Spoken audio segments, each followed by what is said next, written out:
right, good morning, good morning. Hadn't had the privilege of running a meeting in a while. I appreciate everybody being here. So, Jeremy got in last night. He'll be here tomorrow.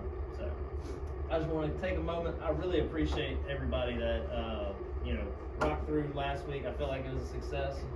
There's probably some things that Jeremy would have done that didn't get done. Probably clean this office. I think he's the one that does that. So, or maybe he gets one of y'all to do it. I'm not sure. He does. He does? Mm-hmm. Yeah. So, last week I hadn't been a GM in a long time. Like I said, I really appreciate y'all allowing me to do it, giving me grace. I'm sure I dropped the ball somewhere.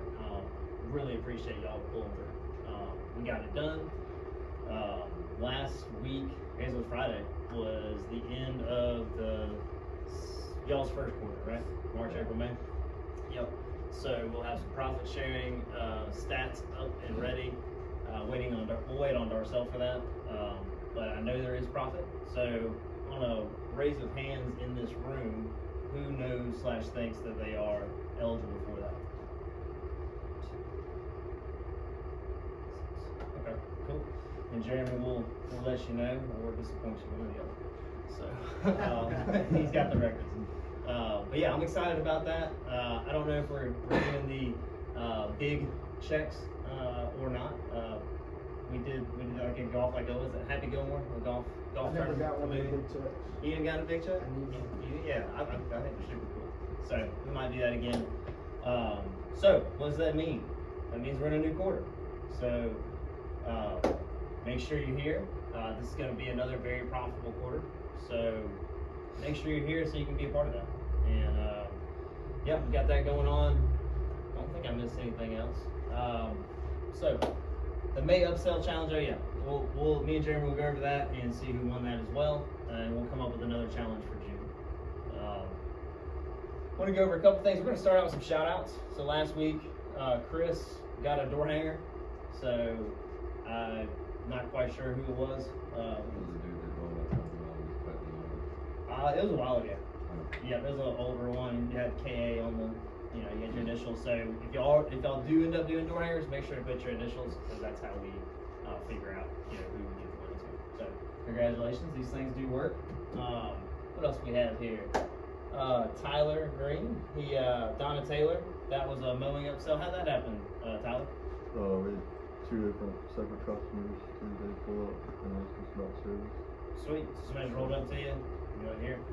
Yep. And Tyler called me. You called me directly, didn't you? Gave me her info. Yeah. And then I sent so he collected the good 5 pieces of information: her full name, her street address, her email address, her telephone number, and what she wanted done. And so I happened to be here. Sent it immediately. She accepted. So awesome news. And then Jordan also had an upsell, the Try Gandy. So this is another way that it can happen. Jordan, you want to tell us about that? So the client came outside and he was just like, hey, could y'all knock down the weeds in my beds this visit? And I think it was Cam that told him, you don't have a bed weeding service. And that's when we upselled him and told him that we could send him the email of his quote for the bed weeding service, and you can go ahead and accept it, and we can go ahead and do it today while we're there. So we went ahead and handled the bed weeding service and accepted the quote. Yep. And you actually spoke with the customer on the fly and was like, hey, we can do this bi-weekly. Is that $12 or $15? Whatever. $12 bi-weekly, $10 a weekly. Yep. So if y'all are out there, and this will happen because there's a lot of people that signed up with our mowing, don't even know about the other services, and they may think that mowing includes bed weeding. So we're here to educate the customer, right? So you're going to see a lot of that. Trust me, coming up. Beds are going to be wild if they're not maintaining themselves. Did you ever send him the quote for that tree? For the tree? In the backyard? Did we get that? He had a big tree in his backyard that fell. This was a different dude. Oh, I thought you were talking about that guy. No, we're talking about a different dude. Okay. But yeah, so like customers come out, you're mowing the grass, you only have a mower, right? You know you're not supposed to do the beds. They come out and say, hey, what's going on with the beds? They come out a couple different ways. But at the end of the day, hey, I'm here to do your mowing. We'd love to do your beds. If you have the confidence to say, hey, this is because you've seen bed weeding before, right?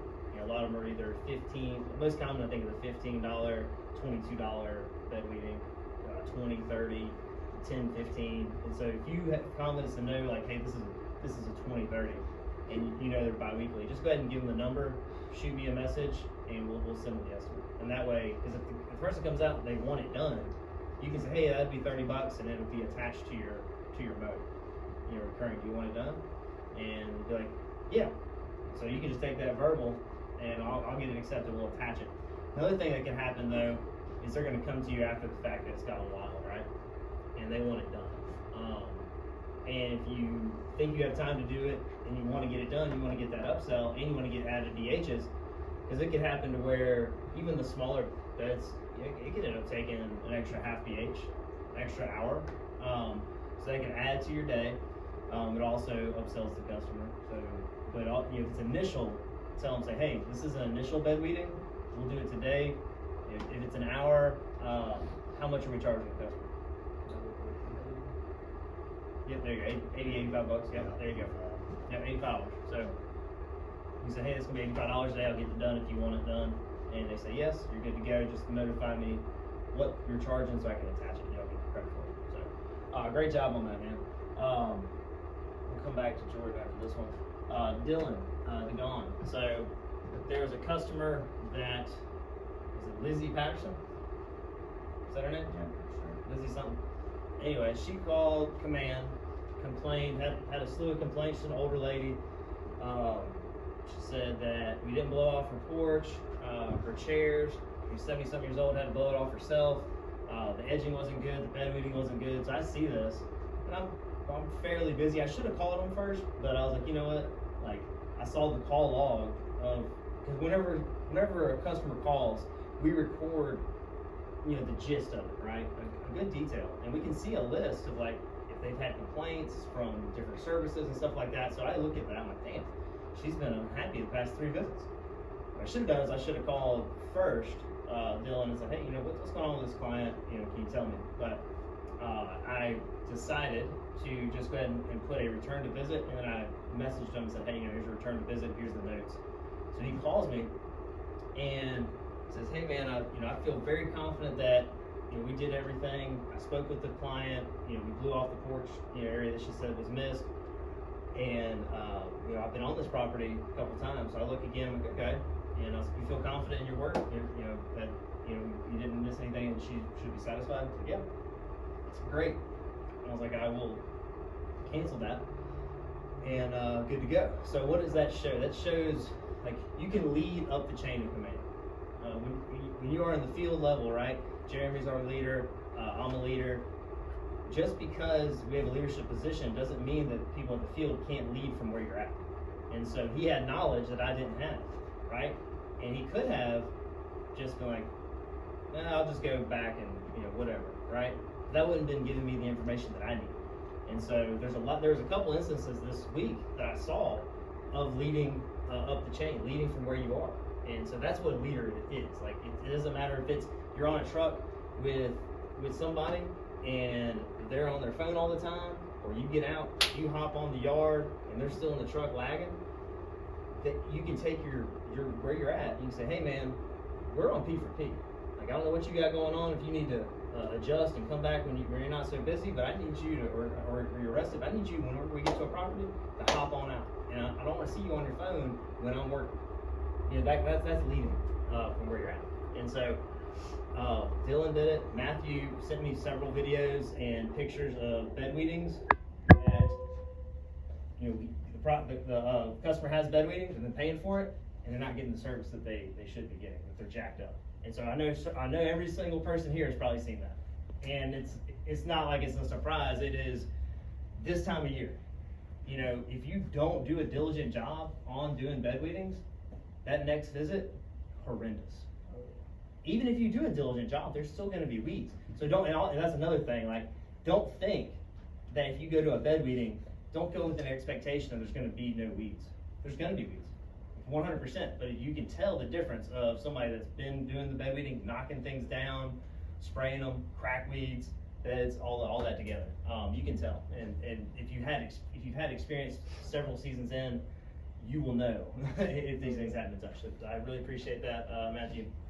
And Jordan has been leading. He's got a training position, right, in the field. So he's leading those team members that we're wanting to give the tools so that they can be productive and be profitable here. So he's doing that.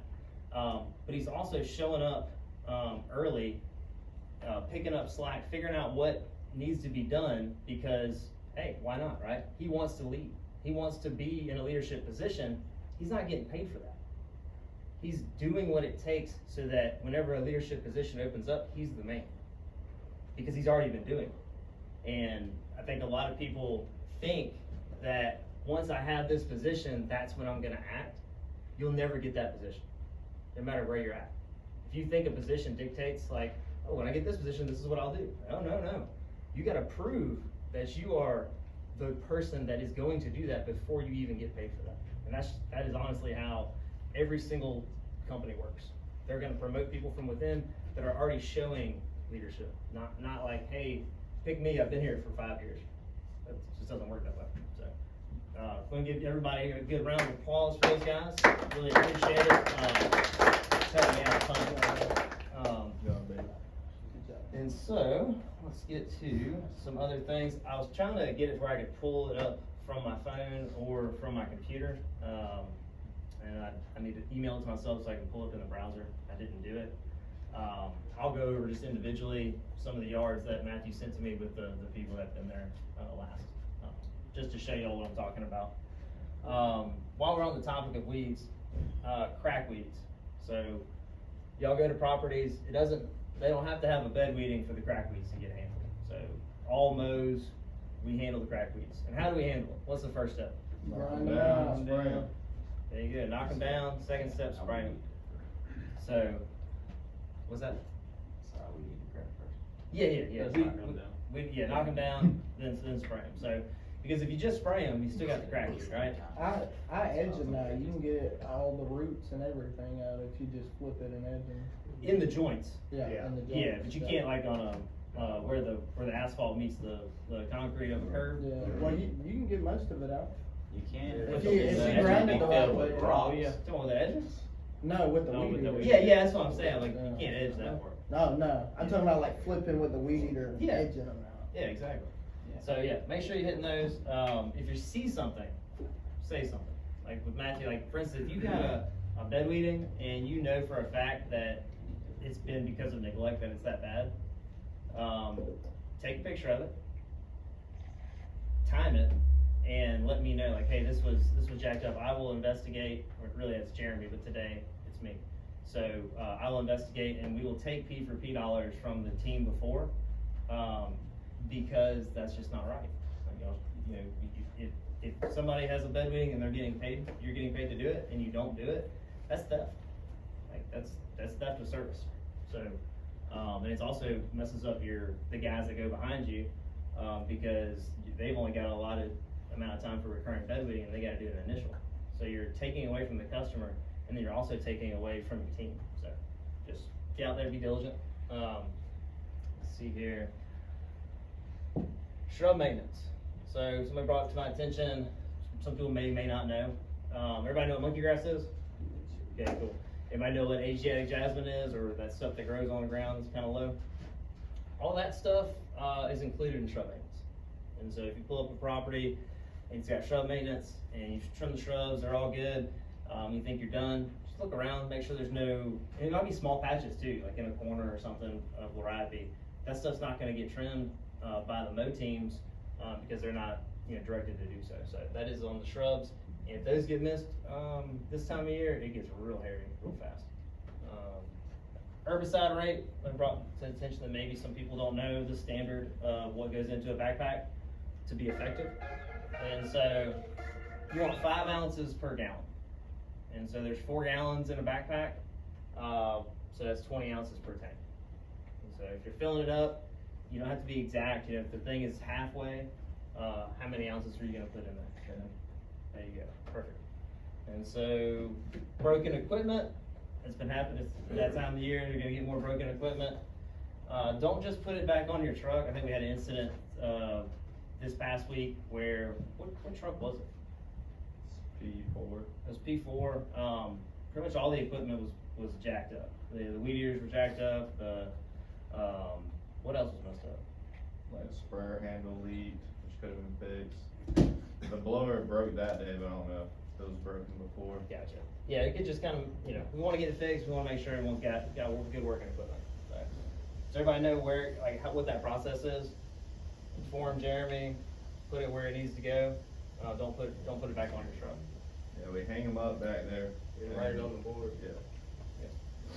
All right, let's see here. What else we got? That was really all I had. Anybody else have anything they want to share? Spend out these yards out. Let's do it. I gotta get some, schedules, rerouted. Brandon's gonna be with, Cam. Y'all two will be together, so I'll get y'all's schedule, correct, and we'll go from there. So, let's rock out, guys.